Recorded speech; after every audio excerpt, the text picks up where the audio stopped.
Hey, friend, if you can't bounce off your rebounder yet, like I'm going to do in this video, no worries. It was really hard for me at the start, and I want to talk to you about that. Because if you're feeling any kind of pain in your calves or your feet, don't worry. You're not broken and you're not behind. We just need to build up your stamina, endurance, strength, muscles, all the things in order to get you there if and only if that's even something you're interested in. Most women over 40 discover that when they step on a mini trampoline for the first time, one, it feels so different than what they're even expecting. And there's a whole balance component. Yes, you have felt this, but bouncing off of the mat where you're coming up into the air actually feels harder than a lot of women expect. And that's what so many of us think when we think trampoline, because we're used to seeing kids bouncing up and down really high in the air on those backyard trampolines. But when we get on the rebounder, there's a different kind of experience. One, because of how the rebounder is made, and two, because we're not little kids. So the good news is you can absolutely build the strength, bounce by bounce, over time to be able to do it confidently without burning out. And in this conversation, that's what I want to walk you through. Why it even matters. Why would you even consider moving from the gentle bounce, bouncing into the mat, to bouncing off of the mat and creating a level of openness between where your bottom of your feet are and where the mat is underneath you. So you have come up and off, and how to follow a safe progression plan that is going to help you to get there. Along the way, I'm definitely going to share parts of my journey because, that is what this channel is all about, sharing my experience, my journey with rebounding. This is all about my progress, learning it from start to finish. And so I want to talk about why I'm making these changes from gentle bouncing. And wasn't gentle bouncing enough stuff? Come on, what's the deal? Well, I want to talk to you about this because after all, pressing into the mat with your feet still connected, that's the gentle bounce, has so many amazing benefits. There's lymphatic drainage, improved circulation, balance, and obviously it is a great strength training for your body. And yes, gentle bouncing is enough and definitely where you can stay. I see there for well over 3 months. But once you begin lifting off of the mat, even slightly, because I'm not doing extreme motions in this video, and this is about as high as it gets for me, you can activate a new level of strength and conditioning, helping your body to develop.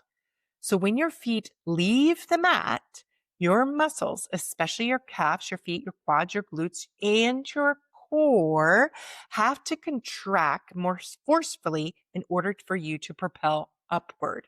Then when you land, those same muscles in all those same spots have to absorb the force and stabilize your joints.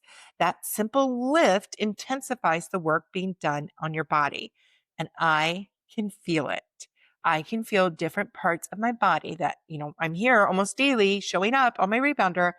And yet when I started to lift off, I felt different parts of my body coming to life.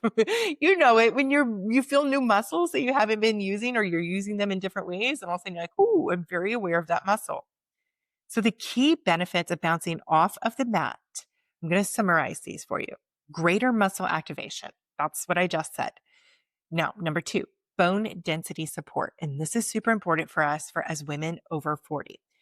And the act of leaving the trampoline mat, it adds a little bit more gravitational load on your body. So let me break this down because I didn't know this term. Gravitational load is just the extra pull of gravity your body feels when you move up and you move down.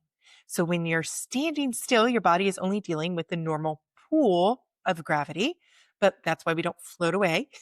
But when you bounce off of the rebounder, you go up in the air and then come back down. And on the way down, your body feels heavier for that moment because the gravity is pulling you back towards the ground, towards the mat. That extra heaviness is what we call gravitational load.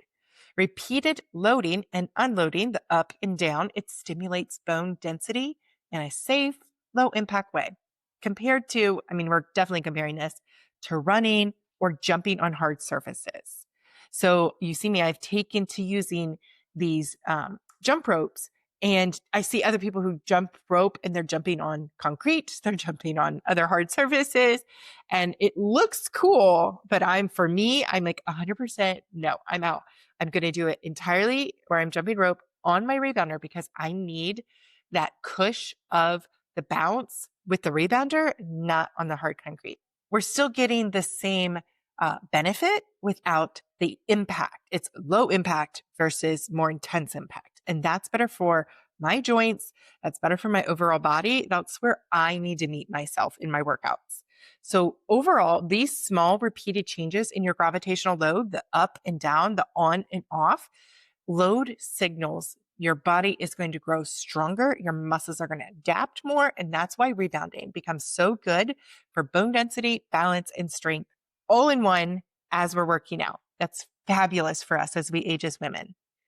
The other thing that you get out of this, the other benefit is cardiovascular challenge. Getting lift off of the trampoline mat increases your heart rate more than staying grounded with gentle bounces. And I have felt this. I made a commitment on August 22nd that I was going to increase the intensity of my workouts. And so one of the ways I've done that is yes, by adding in time, but also challenging myself to come off of the mat. So by doing this has increased the intensity that I feel in my workouts. And I've been tracking my calorie burn with that, just using my Apple Watch, and I burn more calories in less time. So I'm excited about this because I'm on a mission over the next 90 days to release 20 pounds. The other benefit I wanted to share with you is balance and coordination. The landing phase of bouncing off of the mat and then coming back down, it stabilizes your body because your body has that challenge of making sure your muscles are tight enough to catch you, to hold you. And you're like, Stephanie, I'm only going off a couple inches. I get it, but it's doing that in a repeated pattern. And you know that sometimes it can be easy to lose your balance. And so there is an element of learning how to strength train and develop. This is why I also say this is probably not where you want to start if your balance already feels a bit off or a bit wonky, or you're strengthening your body for the first time in years, or whatever kind of other issues you want to look into and address. Start with a gentle rebounding state, completely feet in contact with the mat the whole time. Build up your balance there. I built my balance doing that for months before I moved into coming off of the mat in any way, shape, or form. So take your time, be paying attention to your own body. You are the best guide for what your body needs.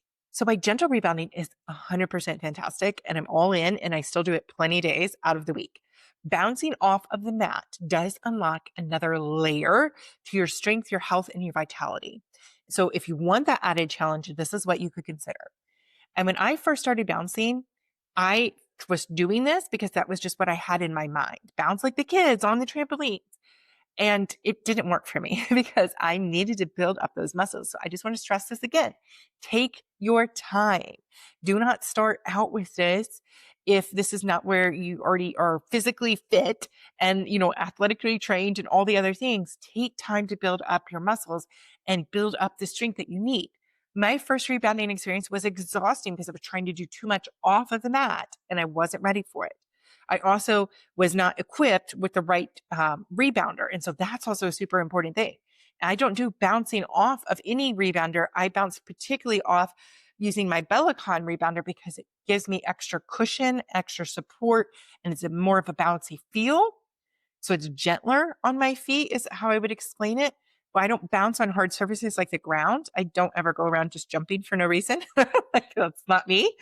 And I also don't run on the ground or any surface for that matter, because that's too much hard impact. And then I also don't do these kind of exercises on certain types of rebounders because those are firmer rebounders and it's just not comfortable for me to bounce in this way. So it's important for you to consider all those different elements, what your body needs, where your body's at, what kind of strength and ability you already have.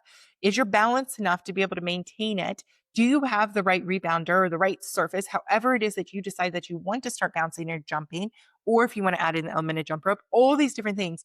These are considerations that only you can make for yourself. So for me, I got determined and I told myself I definitely was going to figure this out. I wanted to try something to increase the intensity, develop my strength, keep challenging myself on the rebounder, and also obviously work on my weight goals. So all of this coming together, it really gave me an exciting opportunity to start to do something different. I did not want anything that was lots of routine and lots of choreography. I wanted to keep it simple. I just didn't want to just bounce up and down. It seems like I would get bored. So that's when I found these videos popping up in my feed. That's kind of how it always is. I set an intention for I want, and God brings me a solution, presents it to me. And sometimes it comes across in what I'm seeing in social media. And I saw lots of people jumping rope. And I thought, could I do that on a rebounder? But I thought, nah, that's going to get caught up. It's going to like trip me up. But then I found the ropeless jump ropes that are weighted, and it just added a little balance because it is weighted. It rotates outside of my hand, unlike if you're holding full on weights, and it's easy to hold, easy to grip. And I have this awesome app that is counting my jumps, guiding me through the jumps, and I'm changing up to different motions like you've seen here. But I move in steady progressions. I have little short breaks in between. It just has worked for me and my capability, my range of motion, what I'm up to handling. And it's given me that great intensity boost that I was searching for. So, with all of that in mind, I'm going to keep on enduring and keep building up my strength, my confidence, my balance. And that's what I suggest that you do. Every time you get on to your rebounder, take the time to consider, what shape are you in today? How are you feeling? What do you need? And once again, it depends on me. It depends on what time of the day I'm bouncing. It depends on my mood. It depends on hormones. It depends on all these different factors. For if I feel up to bouncing in this way, or I want a gentle bounce, or what do I want to do? And how long I want to bounce. I let my body tell me what I need to do and how I'm going to bounce for the day. I do not cast judgment on myself, and I let myself ease into it. Sometimes I start gently and then I decide I want more later. And so I just want to encourage you again. I've said it before in the channel. I'm going to keep saying it. Release the judgment. Your bounce doesn't have to be modeled after anybody else. It doesn't have to look or match anybody else's style or approach. You get to pick for yourself. No pressure, no judgment, just peace. So peace to move your body in the way that serves you best. Happy bouncing, friend.